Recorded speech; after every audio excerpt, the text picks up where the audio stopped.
Récolte détruite, bétail noyé. L'année 2024 a été marquée par une recrudescence des inondations et des submersions marines qui ont affecté toute la sous-région. En Guinée, l'une des illustrations de ce phénomène est le district de Kignero, l'un des greniers de la préfecture de Dinguiraye. Un grenier où des centaines d'hectares de riz ont été détruits lors de la campagne agricole 2024. Cette année, on ne peut pas estimer les pertes de Kignero.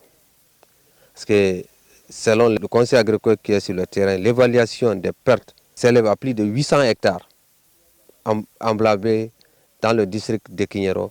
Comme l'attestent ces images de fin novembre 2024, les dégâts des inondations ont affecté le chiffre d'affaires des champions agropastoraux. Des champions accompagnés par les services techniques du ministère de l'Agriculture et de l'Élevage pour la mécanisation et la maîtrise de l'itinéraire technique.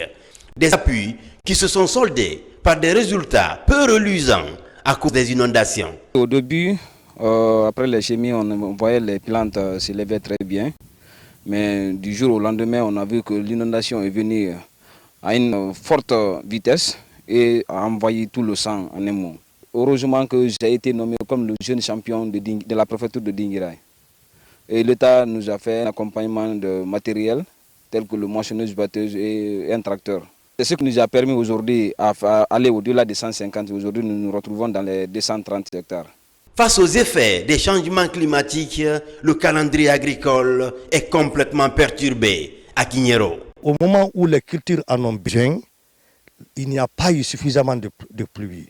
Au moment où on n'a pas besoin trop de pluie, c'est en ce moment-là qu'il y a eu forte pluie, ce qui a causé des inondations et les inondations ont engendré des pertes dans les champs. La quasi-totalité, les 90% des superficies emblavées ici sont parties dans l'inondation. Pour la campagne agricole 2025 qui pointe à l'horizon, la principale requête des paysans de Kignero est liée à l'approvisionnement en semences pour la relance des exploitations agricoles familiales fortement affectées. Les semences ici, d'abord, nous avons mis à terre ici plus de 20 tonnes de riz comme semences de différentes qualités. Et aujourd'hui, nous nous trouvons avec zéro en un mot. Donc, cela nous blesse beaucoup et ça blesse toute la famille. On a un appel à lancer. Le problème de cette année, ce n'est pas la nourriture, c'est la semence. Donc nous lançons un SOS à l'endroit de l'autorité à travers le MAGEL, ministère de l'Agriculture et de l'Élevage, près des institutions nationales et internationales pour venir en aide à Dinguiraye en semences. Car cette année, Dinguiraye a perdu plus de 3000 hectares de riz qui ont été inondés qu'on ne peut pas récolter.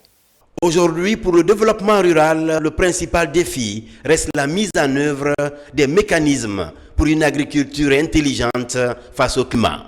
Un climat de plus en plus capricieux et imprévisible.